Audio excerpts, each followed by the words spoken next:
Okay, now it should be working, and now we should be live. Okay, here we go. So, like I was saying, we are Belong Church, and we're at this stage we're a church plant, but a house church. We're meeting in my house, and tonight we want to kick off with this new series. The series is called Investigating Jesus, and we want to just dig into that, into the person of Jesus, into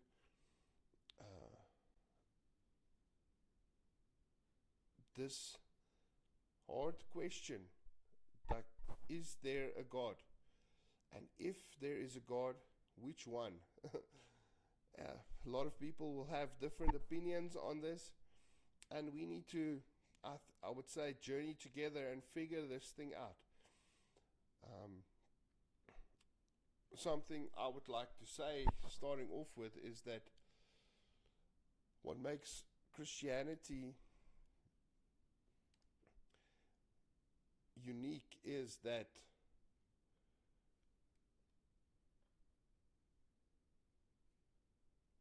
we have a faith that's not based on, how can I say this well? We have a faith that's not based on weird emotional experiences only.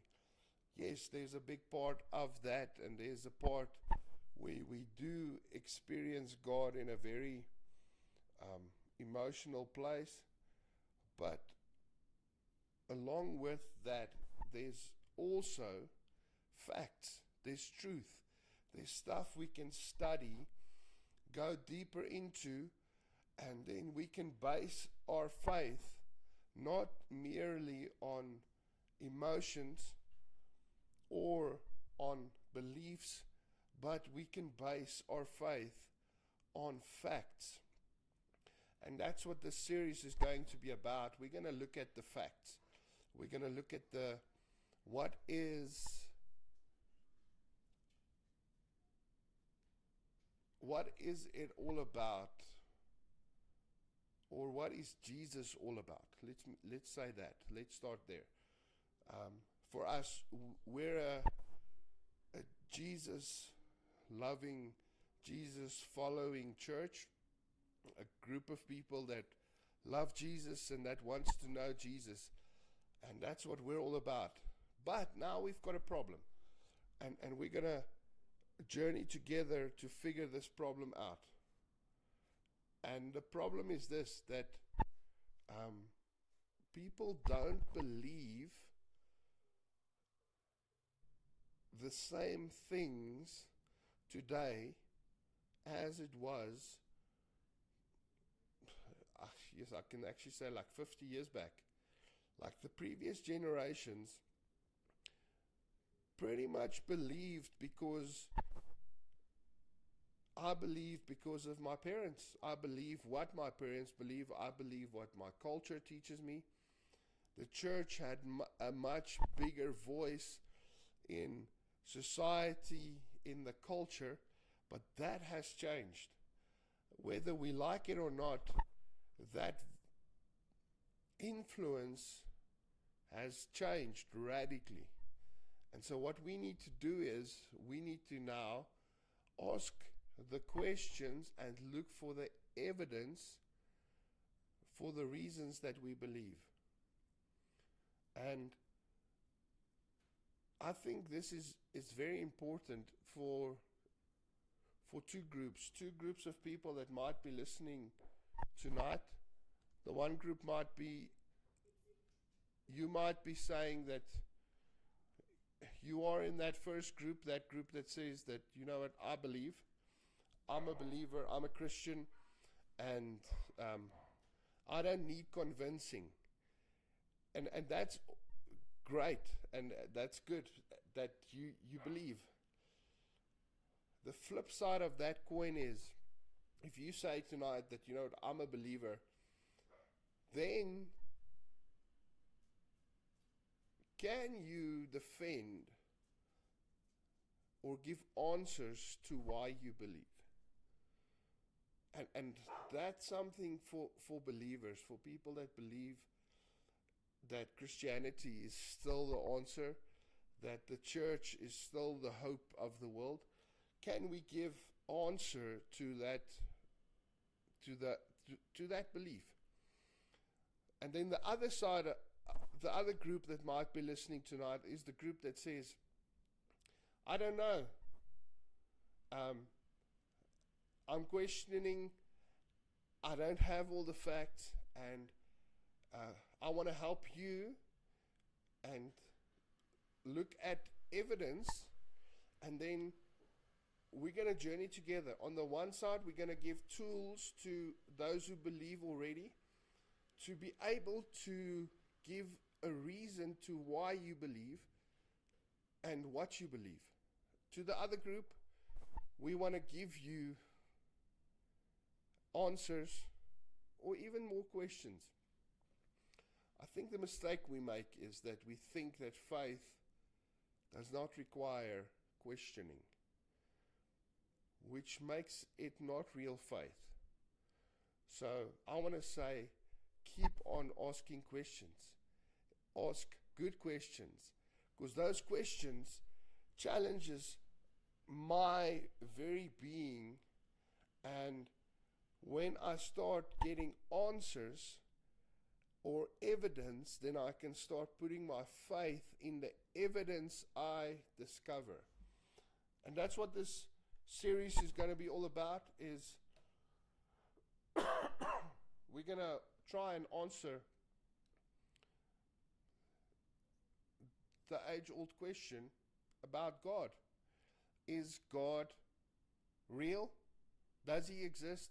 And if he exists, who is he? And spoiler alert, we believe it's Jesus, and that's what we proclaim, but let's create an open platform to actually ask the questions. I want to give you this one verse. If I move my camera around tonight, sorry about that. Okay, but the verse I want to give you is this in 1 Peter, and he says, but in your hearts revere Christ as Lord. Always be prepared to give an answer to everyone who asks you, to give the reason for the hope that you have. But do this with gentleness and respect. And so I want to challenge each one listening tonight,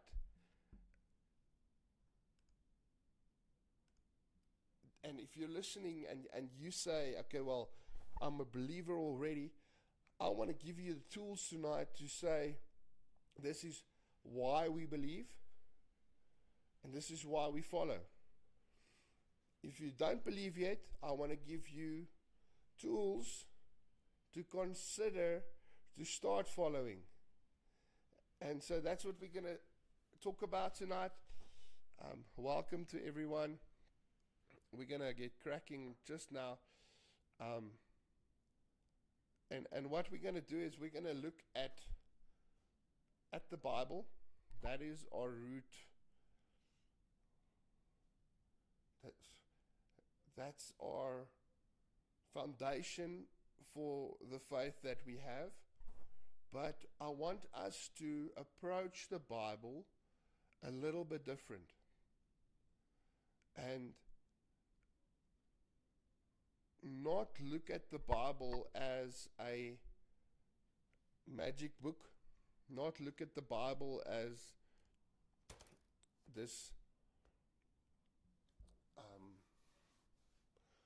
ancient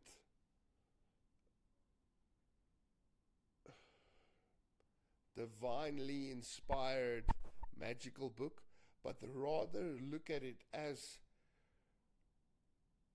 a library of books that was gathered over a couple of thousand years, written by people, and these people all had specific experiences, encounters with God within their specific culture and within their specific experience inside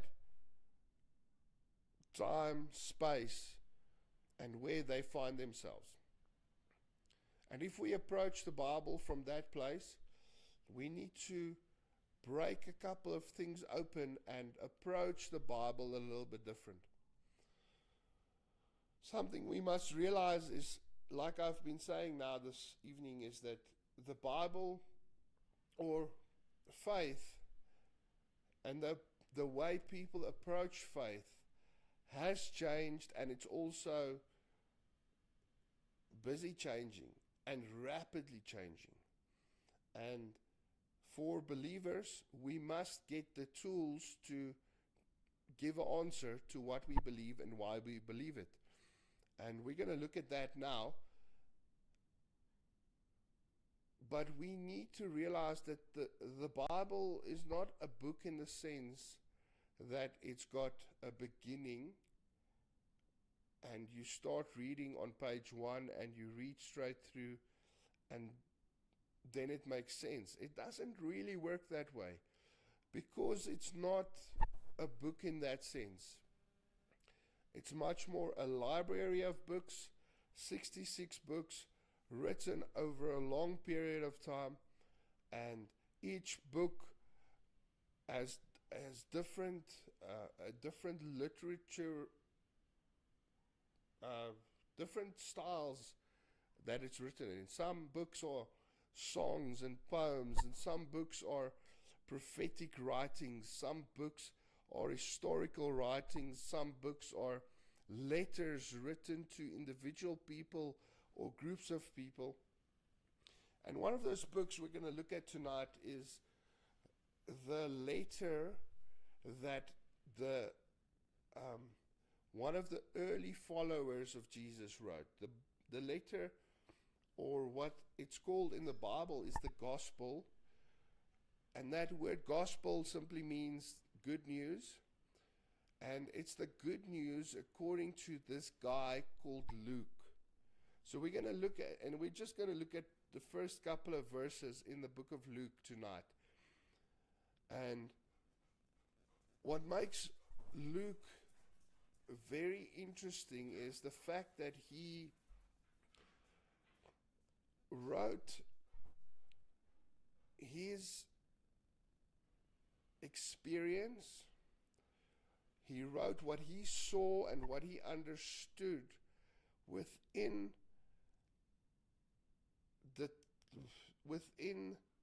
the relationships and conversations and questions he was able to ask. He wrote the evidence, if I can say it like that, of the things he experienced and saw, and also had access to people who experienced and saw these things firsthand. And that's why this book is very important, or this letter is very important, or this report. And you'll see now why I say report. Because Luke writes, interestingly enough, he does not write this book, this report, with the intention that millions of people over thousands of years will still be reading the book. That Luke didn't think that, like in 2024, we'll be sitting behind cameras and stuff and be talking about what Christianity is about. He was actually writing a report for a specific person. this guy Theophilus asked Luke to write this report, to write this, let's call it a summary, or this piece of investigation piece that will tell people, will tell him what and who Jesus was. And that is so important that we realize that this guy was an eyewitness. He knew people, and he investigated facts. It's a historical document that he was compiling. So I want us to read a couple of verses from Luke before we carry on. Okay, not that one. So it goes like this, Luke 1. Many have undertaken to draw up an account of the things that have been fulfilled amongst us, just as they were handed down to us by those who from the first were eyewitnesses and servants of the word. With this in mind,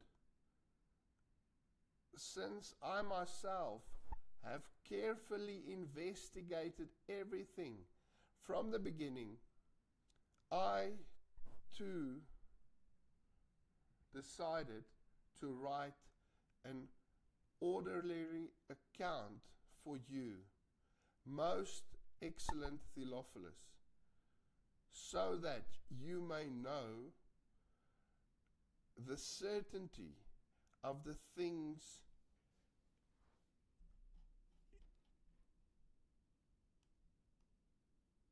sorry about this.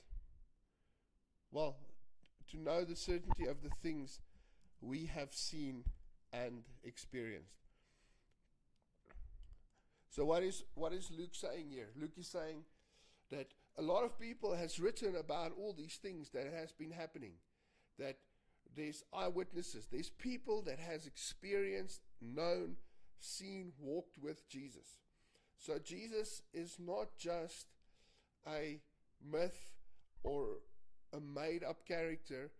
There is evidence, physical things we can look at, texts and writings that we can go and study and figure out who this person Jesus was.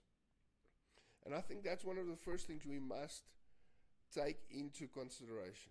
Jesus is a historical figure that actually walked on this planet. And he did things, he did miracles, he did signs, he taught, he had followers, and not one or two followers, he had hundreds of people that followed him. And he then preached a message that was so challenging and so controversial that eventually his own people was so offended with the message Jesus brought that they wanted to take him out. They wanted him dead. And that was the motivation from the Jews and from the Jewish leaders. There's a bigger story behind what happened, but from a human perspective or from a cultural perspective in that context, the Jews were offended with what Jesus was teaching. And the teachings that Jesus brought that was so offensive was this one idea that Jesus claimed to be God. And they cried out blasphemy on a couple of occasions because Jesus claimed to be God, but not just claimed to be God, he placed himself through his teachings on the same level as God. And that's later on where we start understanding the concept of the Trinity. Start understanding that God's got these different levels, if you want to. And Christianity, we talk about the different persons of God. That God is Father, Son, and Holy Spirit. And that all three of them, they're not the same. It's not that the Father came to earth as the Son. No, the Son has always been the Son. Jesus has always existed. That before time, Jesus was there. It's that when Jesus came to earth, he became a human. And he took on the flesh, the nature of man, to walk on this earth. And this is super challenging for us today, is that you have to wrestle with this. You see, either Jesus, so we've already established that Jesus was the actual person that lived, okay? There's no doubt, there's no academic, no scientist that will say that Jesus didn't live. So that part is figured out. But then the claims Jesus made was super challenging. So much challenging in his time that he got crucified for the statements and for the teachings that he brought. That's the one challenging thing. Now you and me, we have to wrestle with the claims Jesus made, because you can't have it both ways. You can't have it that Jesus was this amazing, great teacher, this good person.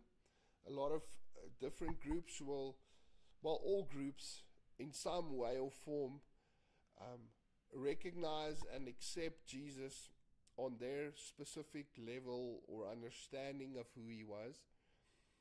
But if you allow Jesus to speak for himself,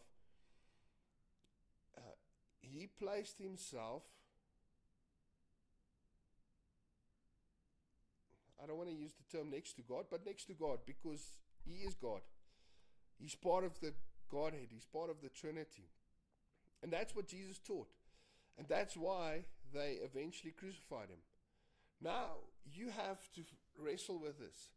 The facts, the evidence is the actual writings of the first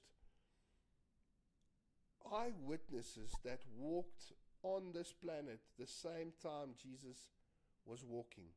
The teachings that Jesus brought was written down by these people.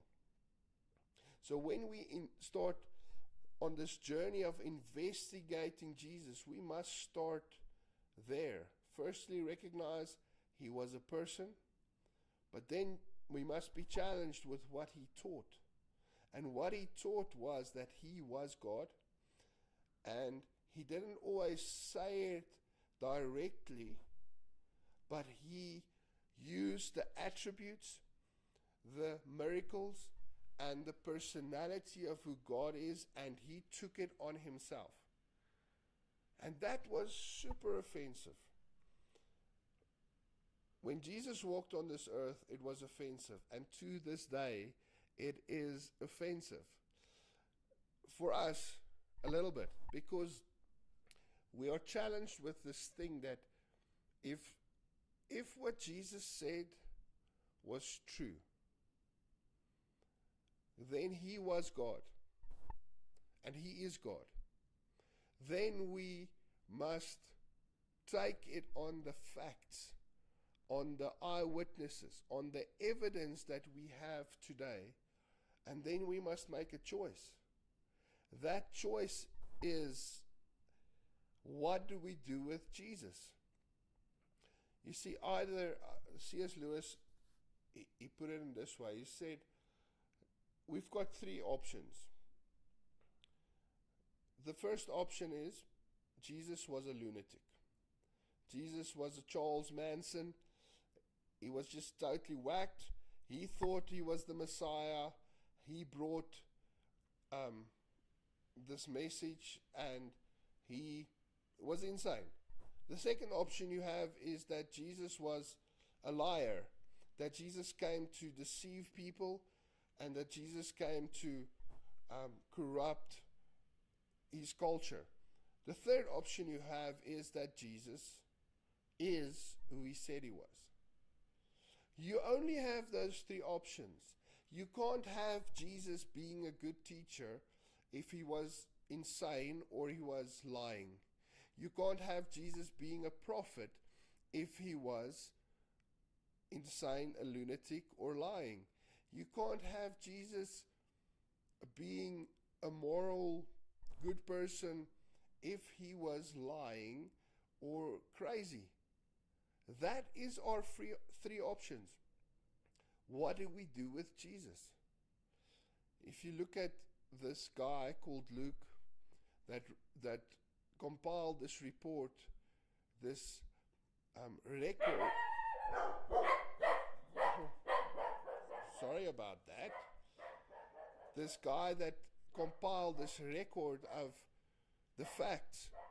If we look at this, we must make a decision of what do we do with Jesus.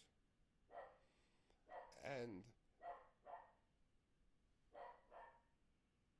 I always say to people, there's two sides to Christianity. There's evidence-based, factual things we can look at, but then there's also a spiritual side. And I think tonight's going to be quite short, but I want us to start ending tonight. But what I want to say is that you need to figure out, when you look at these facts, when you look at the evidence, allow the evidence to speak. Allow the evidence to challenge you. But then allow Jesus to reveal himself to you from a spiritual side. That's what I love about Christianity. Is, yes, we've got eyewitness accounts, we've got facts, we've got science, we've got people who studied and who are still studying, we've got archaeology, but also we've got a living God, and his name is Jesus, and he will reveal himself to you if you allow him to do that. I want to do a last thing. And this is just like sort of an introduction for something we're going to look at in the next couple of weeks. And it is this, that what we have to do with Jesus is we must allow him to speak for himself. We must allow Jesus to show us who he is, what he claimed, and what he has done for us. And when we approach this ancient text called the Bible, or this ancient library called the Bible, we can't approach it and look at it dislocated and break little verses and little pages away from each other. We must look at it through this specific lens. And the lens is called Jesus. And everything we build on when it comes to the Bible and our personal experience with God must go through this lens, Jesus. And when we look at Jesus, there's a couple of different areas we'll look at. The first one we looked at tonight, and that is the divinity of Jesus. The fact that Jesus claimed to be God, but also that he is God.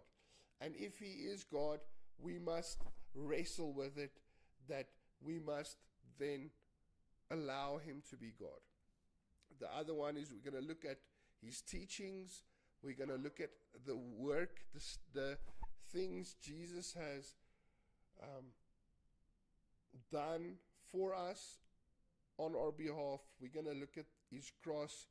We're going to look at his resurrection, the implications of the fact that he died and rose again. We're going to look at his life, his testimony, the way he carried himself, and we're going to look at, what did I miss? His ministry. Why did he come to earth? And I'm going to close off tonight with this. I want to challenge you and say to you tonight that, or I want to ask you, earnestly ask you, just be honest. Be honest with the facts. Be honest with the reality of the things we are talking about. Don't reject Jesus because you don't like what he teaches, or you don't like what he stands for. Don't reject Jesus on that basis, but rather look at the facts, look at the evidence. And if you come to the conclusion then that the evidence isn't strong enough, total different story. Somebody asked an atheist the other day that if you had 100% proof that Jesus 100% is who he said he was, will you then follow him? And the guy turned around and he said, no, I won't. And you see, the problem is we often don't like the claims and the teachings Jesus made, and we reject him on that basis, and we don't look at the facts, the evidence. So I hope this was good tonight. It's only an introduction. The next couple of weeks we're going to go deeper, look at some of the things Jesus said, the claims he made, his ministry, who he was. And my prayer for you, the two groups, the one is that you would get tools to give an answer to the hope that you have. If you're in the other group that don't know yet, that you would be challenged to look deeper, to study, to examine the facts, the evidence, but also to allow God, his Spirit, to speak to you. Friends, be blessed. Have a great evening. I hope you guys journey with us in the next couple of weeks. We're going to do this every Wednesday night from now on. Be blessed. If you want to connect with us, we're on all the social media platforms. Would love to pray with you or just support you. We do counseling, online counseling as well. If you want to talk with someone, please reach out. Be blessed. Have a good night. Love you guys. Cheers.